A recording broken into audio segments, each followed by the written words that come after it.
And it's 27 minutes after 8. So you're still on the AM show. Our show is proudly brought to you every weekday morning by Mix It Coffee. Time now for us to talk some Kronti ni Akwamu lectures. I'm sure it's one that's been ringing in your ears. But what is it all about? To talk more on it is Theodore Jebler, who is the Public Affairs Officer, CDD, and Nana Hagan, his Resource Mobilization Officer. Gentlemen, good morning and welcome. Thank you so much for having us. So this is your 10th lecture. Yes. I want to ask what the response has been so far. Well, the response has been quite good. Could have been better, but it's been good.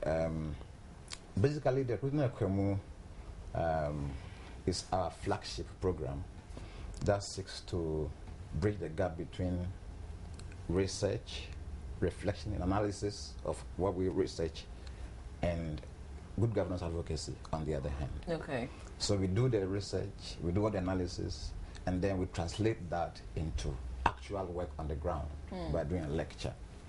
And over the years, we've had a lot of interest from the policymakers, from government, from the academia, from students, from the public.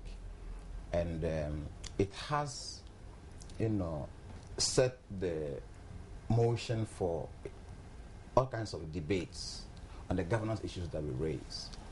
And so, to the point that we've seen some policy changes that has come as a result of our work on some of these platforms. So, I will say that looking back, 10 years of doing Kronti Akwamu has been exciting. We've had some of well-known international figures come here to Ghana to do this lecture, and it's been good. Okay, so good. Nana, why Kronti ni Akwamu? Yeah, Kronti ni Akwamu, it's actually an Adinkra symbol signifying democracy and governance. Okay. So, the Ghanaian as we are, as an institution, and trying to unearth even the fact that even in our setting as Ghanaians and for that matter as Africans, our regard for issues of governance has always been with us. So the name really is to give credence to the fact that even in our own setup, when it comes to issues of governance and democracy, it's always been with us. Okay. It's always been with us. Because at first, when you hear about it, it sounds like a festival. That is it. Like crowning. There's a lecture at the end of the festivities. But this is a lecture. It's a lecture. Okay. And it's really the name given to this series of lectures. And it reinforces the checks and balances that our chieftaincy system, has over the years evolved. Governance did not come from the West, like people always say. I mean, it's always been with us. And if you take a typical Akan community, for example, not just Akan, but the various ethnic groups and their chiefdoms, you have the chief, you have his elders, and you have a system that checks on the powers of the chief. So it doesn't become excessively powerful, so autocratic and despotic at the expense of the governed. And so you have the Kronti Akwamu, like the two houses of government, So Kronti checks on Akwamu checks on the powers of the Kronti. So there's some balance, some checks and balances, some accountability, even right there at our own traditional makeup. And this is more like executive, judiciary. That's right. Sort of. That's right. So let's talk about the work of the CDD itself, because you say that this is the research and the findings that you've done over the period. You put it together and then you come up with a lecture. So what exactly does the CDD do? Oh, I mean, we are a governance think tank, a non-profit NGO. Basically, we've been established to promote democracy and good governance, not only in Ghana, but also in Africa. So since 1998, when we were established, we've been involved in research, governance research. The essence being that if you leave governance purely to the politicians, you are in trouble. So the center has been set up to provide research support to inform governance, basically, so that we build civil society capacity into appreciating what good governance is. So that has been that is CDD for you. Okay. Right. Nana, some have also argued that with time, some of these NGOs, civil society groups, have also become politicians. I mean, so that when you speak, people are looking at, where does he belong? Then we know where he's coming from. Well, that has been a concern, but I believe that whereas you may have some organizations which may be politically aligned and which in itself may not be bad at all, after all. I mean, if you go to the Western countries democracies, we have think tanks which are really political, but of course in doing so, then you need to come out to state so that the public know that when we're talking of this think tank, you are aligned to this section. But of course, CDD has been set up as an independent think tank, and if you look at our work since 1998, it will speak to that. But generally, do you think that it's fair for people to try to look beyond where the people support? Where are they aligned to, sort of, when they say something? No, but I think the most important thing is to look at the output being churned out. But of course, like I also said, credibility is always important. And therefore, if indeed you set up an institution and you want it to be aligned politically, then you better say so. You understand? So I think that because as we are into the governance sector, whilst we are, we continue to advocate for accountability from the state authority and from government and the state, we ourselves must also, be accountable. And therefore, if you say you are an independent think tank, as we are, then of course your work should show, just as we have demonstrated over the almost 2 decades, that we are indeed an independent think tank and not politically aligned. And that's why you have, depending upon, the times, you have various government, or depending upon which government or which party is in government, I guess it's just like the newspapers. Apart from maybe the graphic and the Times, when you look at most of the others, when people see the headlines, then they want to check the paper again. No, but because then it will tell you, is that what it's supposed to do? Even the graphic and the Times has always been linked to state power, state control. And some of them think that they actually make government case, for them. So even there, you still have people thinking that this is purely government opinion, government propaganda. You see what I mean?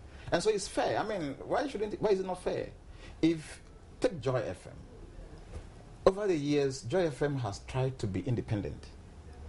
I'm saying this to your credit. You try to be independent, non-partisan. So people like us, who are non-partisan, who want objective analysis of the news, will probably prioritize Joy FM as among the top, if not number one. Yeah, but the politicians will always, depending on what Joy FM is saying, the politician will say, your regime changes, you're trying to instigate, against us and that kind of thing. It means we are doing your work. In fact, CDD has suffered that challenge over the years. When NDC is in government and we do a research finding that says ABCD, they come and say, you are anti, NDC. Then wait for NDC to go out of government, for MPP to come into government. Then they'll come and say, they say, so, and that tells us that we are doing our work. If you are doing your work as an independent, judge, you should expect some of these things as part of the cross you carry. Yeah. So this is 2014. I mean, April is almost done. We're going to May. How would you assess our internal democracy, even in the country, this year? You want to take a first shot? Yeah. If you say internal democracy, I think generally our democracy... Generally, yes. Yeah, generally, I mean, our democracy is on course.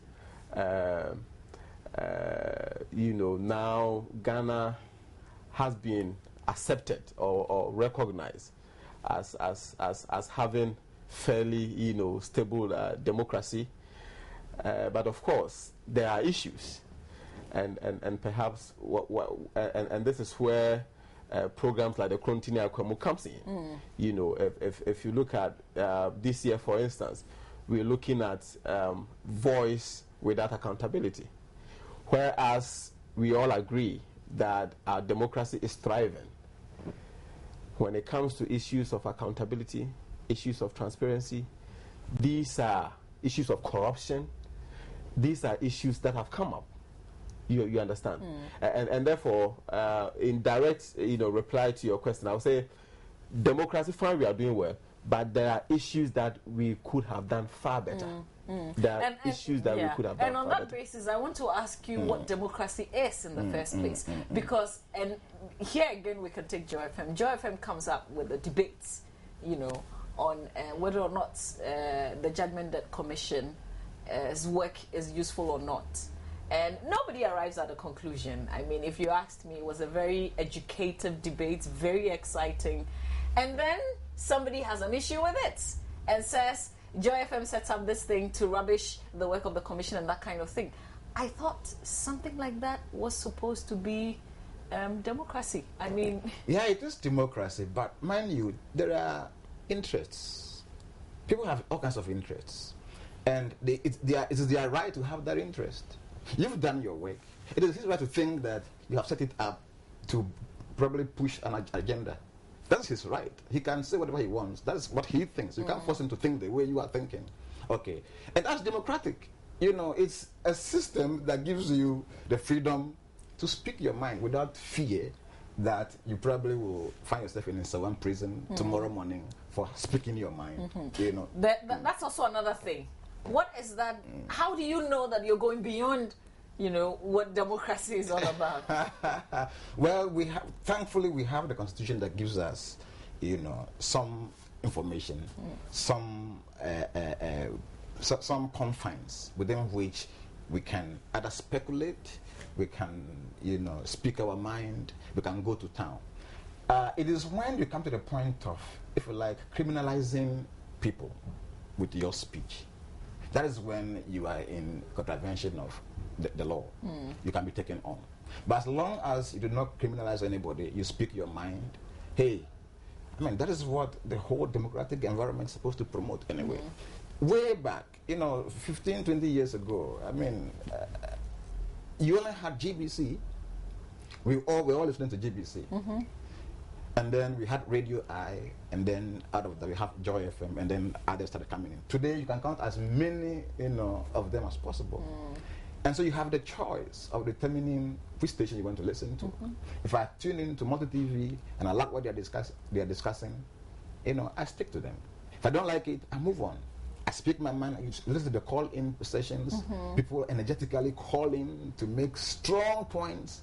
And for somebody, that alone, take it off your chest alone is enough.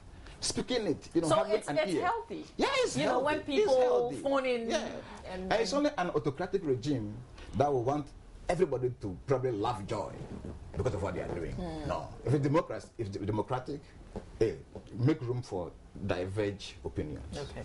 Nana, you wanted to... Yeah, I think one of the cardinal points of democracy is the free will of the individual or the access to choices. You understand? And therefore, it's just to buttress, the point that, Theodore was making. So, to the extent that, and of course, going to town doesn't mean you go with anything. Even in the practice of journalism, you also have standard, you also have ethics.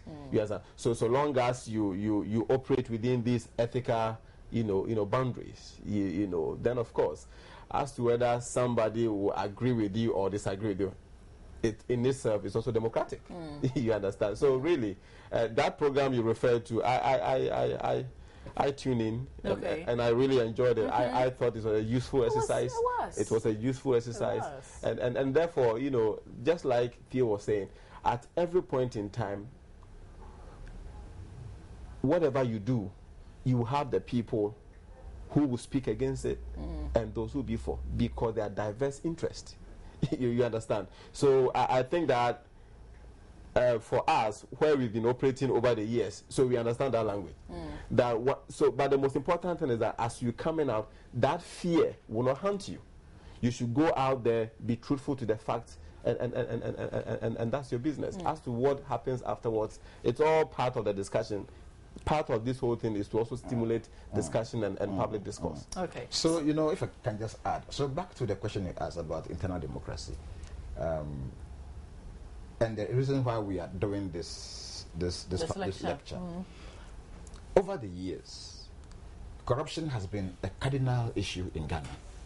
Every year, governments come and go, corruption. We say there's transparency. There's transparency. I mean, we have a transparent government. What has been lacking is accountability. Okay. What is accountability? Now, accountability mainly, is holding not just government, but holding people to account. If I put you in a particular office, I charge you with a particular responsibility, a particular duty, which I am sponsoring, the taxpayer is sponsoring. It's just proper that you account to the people for your stewardship. All right? We've had transparency, we had voice. People call in. There's liberty in the airwaves, there's freedom. If you open your phone lines now, you have all kinds of people calling. That's the voice we're talking about. The voice has been amplified. But the accountability portion is missing. People talk, people make plenty noise, but are people accounting to Ghanaians? How do we get them to? And let's use JIDA as an example. Right. I mean, we know what happened last week, that government had to issue a press statement to say JIDA stop advertising for new modules and that kind of thing. But who holds that JIDA boss, that acting JIDA boss? Who holds him accountable? Well, you have institutions of state. You have parliament. Parliament has a basic duty of holding the executive accountable for their actions. It comes back again to NDC, NPP, and who is in majority in parliament. But that's not the only accounting. That is not the only body that can hold them accountable. The media, for example. In fact, this whole thing about JIDA this news was brought out by a media man. I think it's somebody in China. And that was Manasseh. And there was also a group of people. That's right. Who were. And then it was like, it opened the door for all manner of people to start doing their own investigations. And so, for example, if the system that has been put there institutionally by the state, that is, government, fails, the fourth estate, which is the media, is also there to buttress it. And so, if the media is doing its work well, in fact, the media can actually hold both the executive, the judiciary, and even the legislature accountable. My fear is, Manasseh did a fantastic job by opening up, exposing. A kind of but that's how far he can go. No. Who would ensure? For instance, Shraj would say, somebody come and reports, somebody come with yourself and come and say this and this is happening here before we open up investigations into some of these things. Right. It's not encouraging. I mean, I do my investigations and I come up with something, and you want me, apart from airing it free of charge, nobody is paying for it. You want me to walk into your office to lodge a complaint before? I mean, are you not hearing? Are you not watching? Can't you see? Now, so if you're going to leave it, if you're going to say that, well, I've done my work by uncovering the rot, take it up. What else can I do? And they're not taking it up. I mean, look at Anas, for instance, and what's his unraveled at the DVLA. Now he's going to court. Exactly, he's going to court. So it means that he's taking his work to the next level. Because he's realized that, look, if I leave this thing to these people, nothing will happen. But why is it so? Because, see, you are institutions set up to do something. You're not doing it. Somebody is helping you. I mean, somebody is giving you the lead. Just jump on it and get it done, and it's a problem. Yeah, I mean, it all speaks to the issue of the accountability that Theo was talking about. Do you understand? the voices we have now, we are talking about it, we are raising this issue, we are unearthing them. Now it is for us to get a response. But at the end of the day, it is also about us. Even as you've unearthed the issues, that should not be the end. In fact, unearthing the issues is actually the beginning of the work. So until we get the attention of the state institution responsible, we don't have to rest. So we should still be talking about because one other issue that we have, and as a center we are also doing some work on it. It's even the attention rate that the media gives to some of these issues. I see there's a competition that at almost every day or every week there must be a new thing. And therefore, what we do is we get this issue, we get a particular issue. Once the week is over, then we're supposed to have another one. Yeah. But that should not be because remember that we are selling as well. Yeah, you see. So our job, unlike if you like GBC or a state institution, is not just to carry one message. You're selling. You want to have new things all the time. But if you want results, you should be able to, follow up your stories, over time. And that's how the big stories actually come up. They don't just explode suddenly. It is with painful, diligent investigation. Sometimes resource constraints you. You don't have the money to be able to go up, but you keep at it. And that's how, big stories emerge. So I would encourage you, the media, to continue to do your work. And don't just stop at the point where the story is uncovered. I mean, for example, take Shraj. We all know that over the years, if there is one institution that has been stuffed of money, it's Shraj. For some reason, governments come and go, and they think that the best way to handle Shraj is to stuff them of resources to do their work.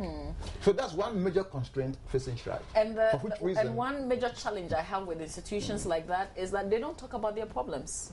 Because they are state institutions, they shut up. Meanwhile, they are suffering. Of course, you're right.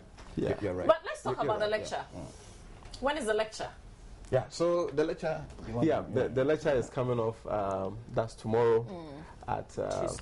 Tuesday, good. That's 29th of April at 5 o'clock at the British Council. Okay. British Council, and, it is central located, and therefore everybody at all. And I like the time as well, 5 p.m. 5 after work. After work, So after work, you can have about 15-30 minutes drive. You come, and we are always conscious of the time. So we are not going to keep, our patrons for a very long time. So who can be there? It's actually open to the general public.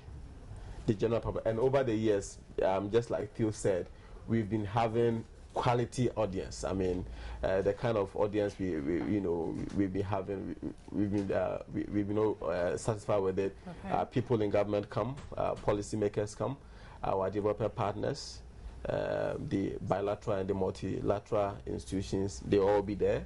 People from the academia will be there, and of course our partners, the media, we always move with you, and and civil society in general. So really, the invitation is out there. Everybody. Okay. Everybody should make it. Tell us about the theme for this year's lecture.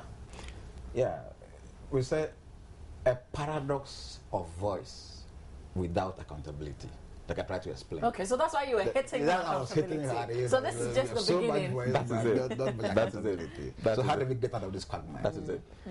And the lecture is going to be delivered by Professor Kwame Kakari.